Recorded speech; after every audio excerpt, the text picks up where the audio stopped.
ቁጭ ብዬ ወይ እሷን ከማይ ቁጭ ብዬ ወይ ደግሞ ወይ ልጁን ከማይ እኔስ ወጥቼ በርሬ አልሞትም የምለው ነገር ነው ከቤት አስወጥቶኝ። እሷ አሁን የቤቱን ክራይ ከፍላ ነው የምትኖረው። እኔ እዚህ መጥቼ በረንዳ ነው የምትኖረው።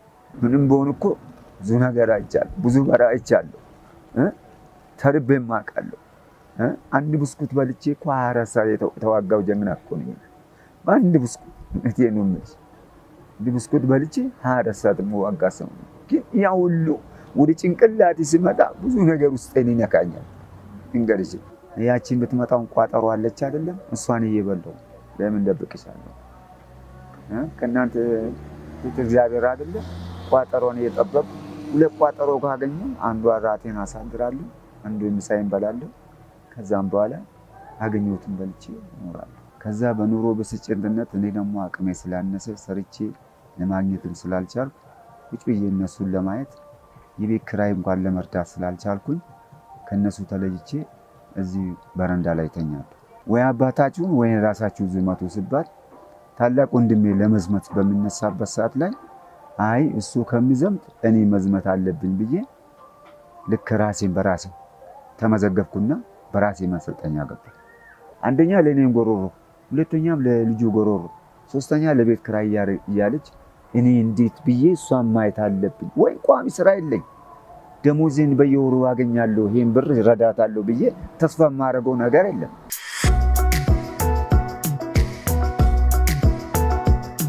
እሺ እኔ በቅድሚያ የተወለድኩት ጅማ አባ ጅፋር ነው። የመጣሁት ከወታደር ቤት ነው። በደርግ ጊዜ በ1976 ላይ ሚሊተሪ ቤት ገብቼ ነበር ጅማ እያለሁ ማለት ነው። ከዛ በ1989 ወደዚህ መጣሁ። መጥቼ እዚህ 6 ኪሎ የካቲት 12 ሆስፒታሉ ጋር ነበር የምኖረው እና እዛም በኋላ ይሄ እግሬ የተመታ ነው። ምንም ያገኘሁት እርዳታ የለም። እጄ ጦር ኃይሎችንም ብጠይቅ ምንም ተስፋ ያለው ነገር ስለሌለ በአንድ እግሬ እየተሸከምኩ ወጣ ወረዱንም ውሃንም ሆነ እንጨቱንም ሆነ እየተጠቀምኩ ስኖር አንድ ባለቤት አገባና አንድ ልጅ ወልዳለሁ። ልጁም አሁን ተፈሪ መኮንን ነው የሚማረው እዚሁ አዲስ አበባ።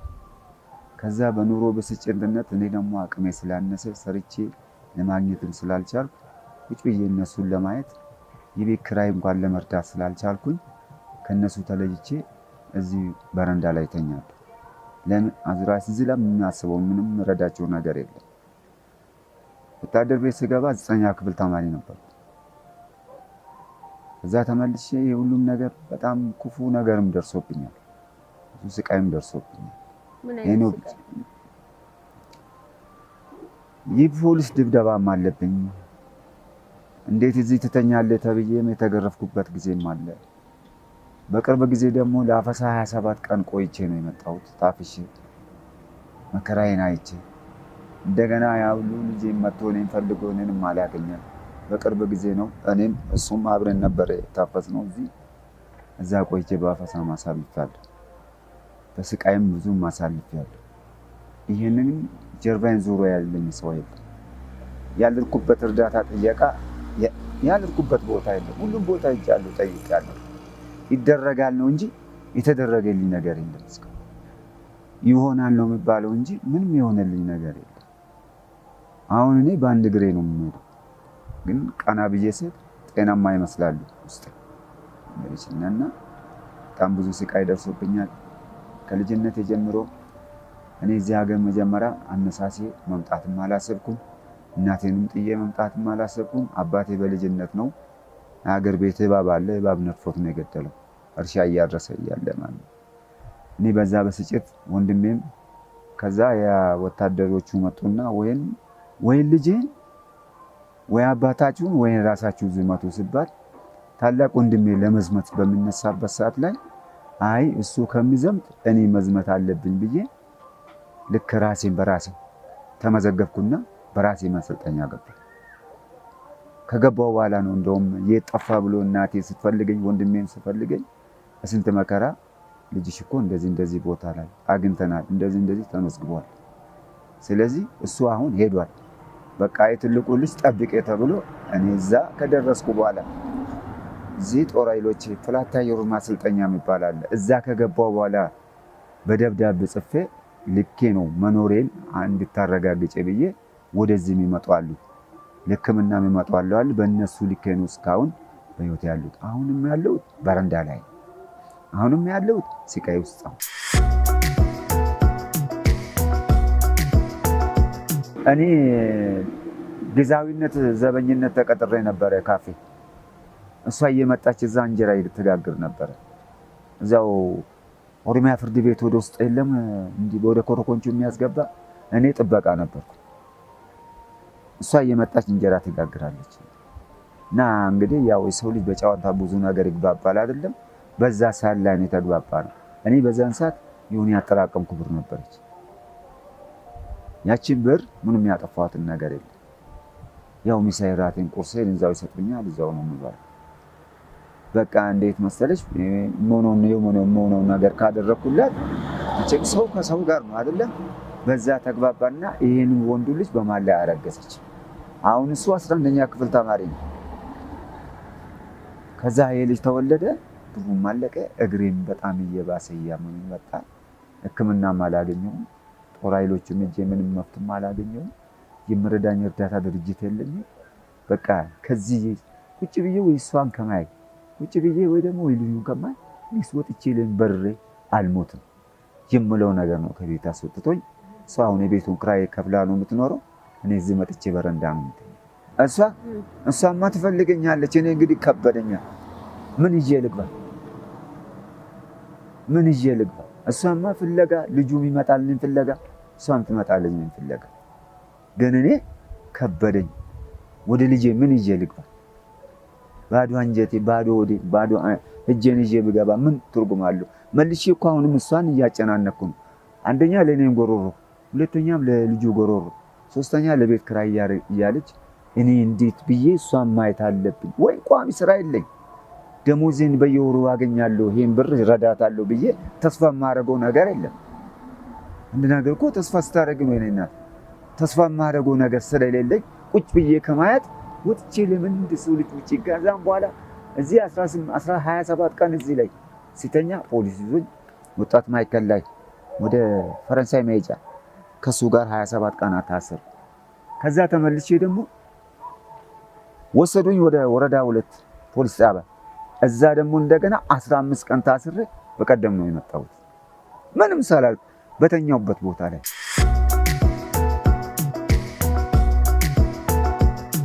እንዴ። ታዲያ እኔ የፈለኩት እሱ አይደለም ያቅሜን ስራ ካገኘው። ታዲያ እኔ እኮ ከቤት ያወጣኝ እኮ ለምን እሷን ቁጭ ብዬ በባዶ እጄ አጣለሁ ነው በቃ እንጂ ምን አሁን እኔ ስራ አግኝቼማ ናግባ ወደ ቤት ሳይባል እኔ ሩጬ ነው የምገባው ማንም ሳይጠይቀኝ። ለምን ምን ማድረግ ያልወጣውም እናቴ ስራ አግኝቻለሁ፣ አሁን ልጄ እኔም ስራ አግኝቻለሁ፣ አንተም በርታልኝ፣ አንቺም በርቺልኝ። በቃ እነሱንም ደስ ይላቸዋል። ለምን በአሁኑ ኑሮ ውድነት እኔ እንኳን በጎኑኜ ብረዳት አንድ ነገር ተስፋ የለውም አለው። አንድ እንጨት ይነዳል እንጂ ይጤሳል እንጂ አይነድም ጓደኛ ከሌለው አይደለም እንዴ? ለምን የልጅሽ አባት አለ ትባላለች አይደል? ግን እኔ ካረዳኋት አንድ ነገር እንኳን ቢያንስ እኮ 1 ሊትር ዘይት እንኳን መግዣ ቢሰጣት እኮ ከባድ ነገር እኮ ነው። ሌላ ነገር ቢቀር 1 ሊትር ዘይት እንኳን በዚህን በኑሮ ውድነት ለምን 1 ሊትር ዘይት እንጂ እናቴ አቅሜ ነው የለኝም በቃ ብዬ ልሰጣት፣ እሷም ደስ ይላታል፣ እኔም ውስጤ ደስ ይለኛል፣ ለፈጣሪም ደስ ይላል። ግን ቁጭ ብዬ ብቻ እንዳሳማ የሷ ገና የሰው ጨርቅ ፈትጋ የሰው ምጣድ ተቃጥላ አምጥታ ገና ልጁን አጉርሳ እኔን አጉርሳ በጣም ውስጤ በጣም ይነካል። ለምን ምንም በሆን እኮ ብዙ ነገር አይቻለሁ፣ ብዙ በራ አይቻለሁ፣ ተርቤም አውቃለሁ። አንድ ብስኩት በልቼ እኮ 24 ሰዓት የተዋጋው ጀግና እኮ ነኝ። በአንድ ብስኩት እቴን ነው የምልሽ፣ አንድ ብስኩት በልቼ 24 ሰዓት የምዋጋ ሰው ነኝ። ግን ያ ሁሉ ወደ ጭንቅላቴ ሲመጣ ብዙ ነገር ውስጤን ይነካኛል። እንግዲህ ልጁ እማዬ ብሎ መጥቶ ሲጠራት እኔ ውስጤ በዛን ሰዓት አባ ማለቱ አይቀርም። ግን ልጄ የትም ተንከራቶ ውሎ ትምህርት ቤት እንደገና አሁን በፊት ተፈሪ መኮንን ቀን ይማር ነበር። ወሰድኩና አጸናውር ትምህርት ቤት አስገባሁት። ቀበና ታውቂያለሽ። አጸናውር ትምህርት ቤት አስገብቼ እዛ እየተማረ ምን አለ አባ አለ እኔ ማታ እየተማርኩ ትምህርቱን ልጨርስና ወይም ፖስታ ቤት ልቀጠር፣ ፖስታ ቤት እንኳን ሰርቼ አንተም ማየንም ልርዳ፣ ትምህርቱን ማታ ልቀጥል፣ ቀን ይቅርብኛል። እንዴት ፍቄ እንዴት እንደዛ ይባል እንደጀመር ቀኑን ጨርስ፣ ፈጣሪ ያቅልሃል። እናቴ እስካለች ድረስ ምንም አትሆን፣ እኔ ካንተ ልለይ እችላለሁ። እሱ ለማን ለኔ ብሎ ልጅ ነውና እና ከዛ መልሼ ትምህርቱን ከዛ ተፈሪ መኮንን ቴክኒክና ሙያ እንድገባ አደረኩት። ከአጸናውር አወጣሁትና ቴክኒክና ሙያ አስገባው። እዛው ስራ ገብቶ አሁን ያቅሙን ስራ እየሰራ ትምህርቱንም በዛው ይማራል። ያ ነው። ታዲያ አሁን ስራ ያቅሙን የሚሰራ ከሆነ ያግዞታል? እኔ አረ እናቱን ያግዝ፣ እኔን ምን ያግዘኛል? እናቱን ያግዝ እንጂ እኔ ያገኘው በላው አጣውም ፈጣሪ ያቅልኛል። ምን ከሷም ብር ምን ያህል ደሞዝ ሳያገኝ ነው ከሱ የምቀበለው? እናቱን እና ልብሱንና ካልሱን ጫማውን መቀየራ እንኳን ቢተርፍለት ለሱ ለኔ ቁም ነገር ነው። እኔ እንደገዛውለት ነው የምታሰበው አይደለም። ለኔ ሰጠኩ ምንም ትርጉም የለው። ለራሱና ለእናቱ ቢጠቅም የጎደሉን ነገሮች ቤት ውስጥ ቢያሟላ ደስ አይልም? ለኔ ሰጠኩ ምንም አንድ እንጀራ ገዛለሁ 50 ብር ከነወጡ በላለሁ፣ ጨረስኩ በቃ። 300 400 ብር ለኔ ቢሰጥ ምን ትርጉም አለ? እናቱን እዛው በረዳ ይሻላል። እና እንደዛ ነው በቃ የኔ ችግር፣ ሌላ ነገር ምንም ችግር የለም። ማጣት ከልጁ ከፍቄ ጋር ይወደኛል።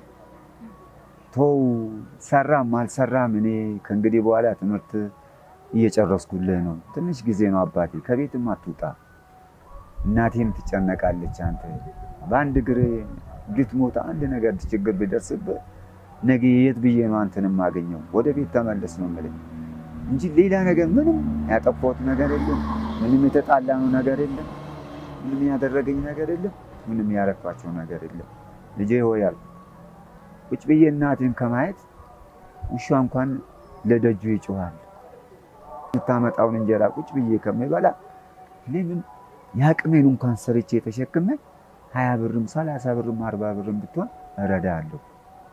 ስለዚህ አንድ ቀን እግዚአብሔር እስከሚያሳልፍልኝ ድረስ ልጄ ሆይ አትጨነቅ አለው። እየመጣው ጠይቃለሁ፣ አንተም እየመጣ ጠይቀኝ። እናትህም ሰላም ነው በይ፣ ስታገኘን ሰላም እላታለሁ። ምንም ችግር የለም። በቃ ሌላ ነገር ምንም የለም። 14 ዓመቱ በ14 ዓመቱ ነው 14 ዓመቱ 2013 ላይ የወጣሁት።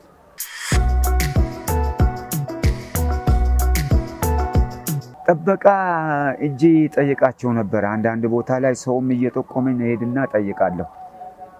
ሙሉ አካል የሆነው ነው የምንፈልገው፣ ሙሉ አካሉ ሙሉ የሆነው ነው።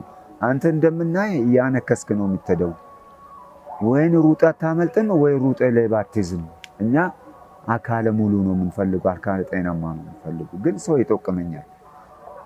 ከዛም በኋላ እንግዲህ ምን ማድረግ ስለማልችል እሺ እያልኩ እመለሳለሁ። አሁን ታዲያ የሚተዳደሩት በምንድን ነው? የሚተዳደሩት በምንድን ነው? ውሃም ተሸከም ካሉ አንዷን ጀሪካን ተሸክሜ እዚህ ምግብ ቤት አደርሳለሁ። እንጨት ተሸከም ካሉ እንጨት በአንድ እግሬ ተሸክሜ አደርሳለሁ። እንደዛ እያልኩ ያቺን ብትመጣውን ቋጠሮ አለች አይደለም፣ እሷን እየበላሁ ለምን ደብቅሻለሁ?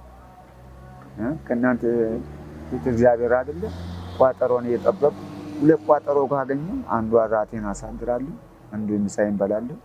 ከዛም በኋላ አገኘሁትን በልቼ እኖራለሁ። አሁን ይሄው እዚያ ወደ 4-5 ዓመት ሊሞላ ነው። በቃ ግን ልጄ ጋር እሄዳለሁ፣ ስናፍቀኝ እሄዳለሁ፣ እያየሁት እመጣለሁ። ሙያ ያሉት ሙያ ያው እንግዲህ ያው ተኳሽ ነኝ እንጂ ምንም ሙያ የለኝም። ተኳሽ ነኝ እንጂ ሙያ የለኝም። እነዚህ በፊት ግንበኝነት ጋርም ሰራ ነበር በጤንነቴ ጊዜ። ግንበኛ ረዳትም አናጺ ረዳትነትም ሰራ ነበር። በቃ ማልሰራው ነገር የለም። ዙሪያውን አጥር መምታት ምናምን ሰራ ነበር። አሁን ግን ያው እንደምታይ አንድ ድንጋይ ለማንሳት ራሱ በጣም እየከበደኝ ስለሆነ ስላልቻልኩ እንጂ አቅም አይችልም ተባልኩ። ይሄ ደረቅ ቆሻሻ አለ አይደለም? ደረቅ ቆሻሻ ማህበር ተደራጅቼ አልተደራጀውም። ከተደራጁት ጋር በግላቸው እየቀጠሩ ያሰሩ ነበር። 6 ወር እንደሰራው ደከምኩ፣ አልቻልኩም። እንደገና መንገድ ጠረጋ ጠየኳቸው። መንገድ እንኳን ጠርጌ ላግኝ፣ ምንም ችግር የለም ሰው እንደምሰራ ሰርቼ እኖራለሁ፣ አንድ ልጄ ላሳድገው ብዬ ብጠይቃቸው ስልጠና ገብተህ ስልጠና ካላገኘ በስተቀር ስልጠና ገብተህ እነዚህ አሁን መንገድ ላይ እንደሚጠርጉት ስልጠና ገብቶ በስልጠና ነው እንጂ ዝም ብሎ ቀበሌ ቀጥሯቸው አይደለም ተባልኩ። ያችን 6 ወር እንደሰራው 1800 ብር ነው የሚሰጡኝ። 1800 ብር በየቤቱ እየቆረጥኩ ከዛ በቃ ከዛ አንተ አልቻልክም፣ ሌሊት መነሳት አልቻልክም፣ ሁለተኛ መኪና ላይ ወጥተህ ቆሻሻው መገልበጥ አልቻልክም፣ እግርህ በሽተኛ ነው፣ አንተ ከእንግዲህ በኋላ አቅም ስለማይችል አቁምልን አሉና እነዚህ ደረቅ ቆሻሻ ማህበርተኞች አስቆሙ። በቃ አቆምኩ። ምን ነበር እኔ እጃለሁ እጅ ምን ልስራ? ተመልሼ እኮ እነሱ ላይ ሸክም ነው እንኩት። በቃ ወይን ጡረታዬን አላስከበርኩ። ጡረታዬን ባስከብር ኖሮ መንግስት ጡረታዬን ቢያስከብርልኝ ኖሮ እንደዚህ ነጥብ አለ። ጡረታዬንም ቤተሰቦቼንም እየረዳው ኖራለሁ።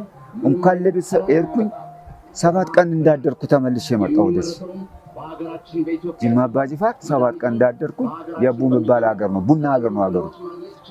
ተመልሼ መጣሁ። ተመልሼ መጥቼ እቺ የልጄን እናት አግብቼ እየኖርኩ እያለ እሷም የሰው ጨርቅ እያጠበች የሰው ቤት እንጀራ እየጋገረች የተለያየ ስራ እያለች አሁንም የልጁ ተፈሪ መኮንን ነው የሚማረው አሉ። አሁን ግን በአይን ብቻ እጄ አይቼ እመለሳለሁ እንጂ ልጄን እንኳን ምን ልርዳ ብዬ 5 ሳንቲም የምረዳው ነገር የለም።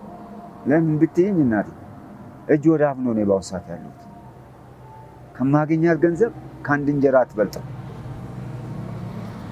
ተመልሼ ደግሞ እሷ ላይ ሸክም ወይኔ ቤት ኪራይ አልረዳኋት፣ የወይኔ ቀበሌ ቤት አግኝታ አልረደሰተች። እንደገና እሷ ላይ ሸክም ከመሆን ብዬ ነው ተመልሼ አሁንም በረንዳ እዚህ አቦ ስር የምተኛው።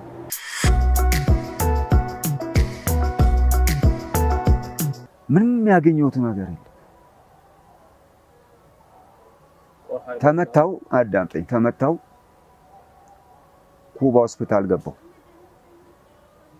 ጠቅላይ ኮሎኔል መንግስቱ ኃይለማርያም ወደ ኩባ ሆስፒታል አስገብቶኝ ዓመት ከ8 ወር አስተኝ። ከዛም በኋላ በሽቦ ነበር የምትራመደው እግሬ ማለት ነው። ከዛ እየመረቀዘ ከዛ ወጣሁ። ከኩባ ሆስፒታል ወጣሁና መጥቼ ጅማ ደርሼ እንደመጣሁ ጦር ኃይሎች ዋናው ጦር ኃይሎች ወረቀቱ አለ ዶክመንቴሽን፣ እሱን ይዤ ሄድኩና አሳየው። አንተን ያስመታው መንግስት መፈለግ አለብህ አለ። ማን? ወያኔ። አንተን ያስመታው ንጉስ ፈልገ እሱ ነው የሚያሳክም ሲባል እንዴት እንደዚህ ይሆናል? እኔ እኮ ለእናት ሀገር ጉዳይ ነው እንጂ የተመታው ወይን ሲሰርቅ ወይን ዘርፌ ስሮጥ አይደለም። እንዴት እንደዚህ ይሆናል? እንደዚህ የማይባልም ሲባል እንደገና ዋናው ኮሎኔሉ እሱም መጀመሪያ የደርግ ኮሎኔል ነበር፣ ወያኔ ገብቷል። እሱ ከዛ አወጣኝና የት ያመጣኛል? ዳግማዊ ምኒልክ ሆስፒታል።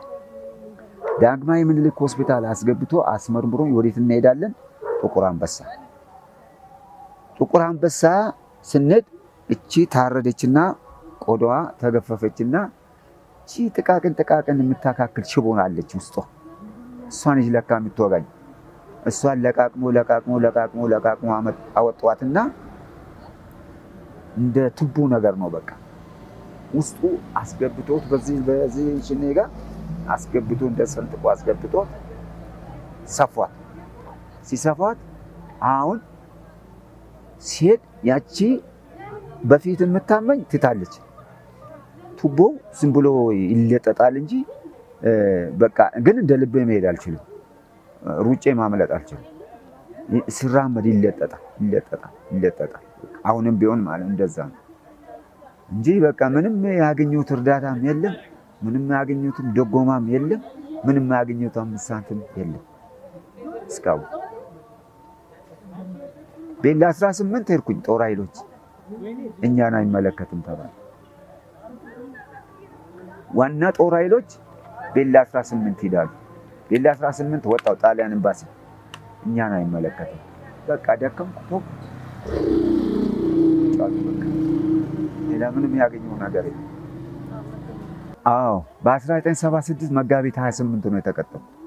1989 ነው ተመልሼ የመጣው ወደዚህ የመጣው። እግረኛ ጦር የእግረኛ ጦር ተንበርክከሽ የምትወቅሽው አለ፣ የቁም ተኩስ አለ አይደለም። ውጊያው ከማን ጋር ነበረ? ውጊያው ከማን ጋር ነበረ? ከወያኔ ጋር ነው። ኦኬ ከወያኔ ጋር ነው የምንጣለው። ስለዚህ እርሶ እዚህ ብሊተን ነው የመጣው። ያ እየቆየ በጉድለት ምክንያት ምግብም አንዳንድ ነገርም የለም አይደል? በዛን ሰዓት ይሰማኛል። በቃ በቃ ምናምን ተብሎ የሚከፈል ነገር የለም በመንግስት በኩል። ያኛው መንግስት ወጣ። ያ የነበርኩት የኮሎኔል መንግስቱ ኃይለማርያም ወታደሮች እንዳለ አልተበተኑ። እኔም ከነሱ ጋር ነው ተበትኜ ወደዚህ የመጣሁት። በኢህአዴግ ቢሆን ካሳ ይኖረኝ ነበረ። ያኛው እንዳለ ወታደሩም ተበተነ። እኔም ከነሱ ጋር መጣሁ። በቃ እንደተመታው ቀረሁ ማለት ነው። ማንም ብዬ ልጠይቅ? በዛ ነው ሌላ ነገር። ስሜ ታደሰ ካሳሁን ይባላል። ያለሁት አዌ ቤተ መቅደስ ስር ነው ማለት ፈረንሳይ ማለት ነው። ፈረንሳይ። ስልክ ቁጥር ግን ለጊዜው የለም። አዌ ነው የምታገኙ። በመጣችሁ ሰዓት እኔን የምታገኙ እዚያ አዌ ነው።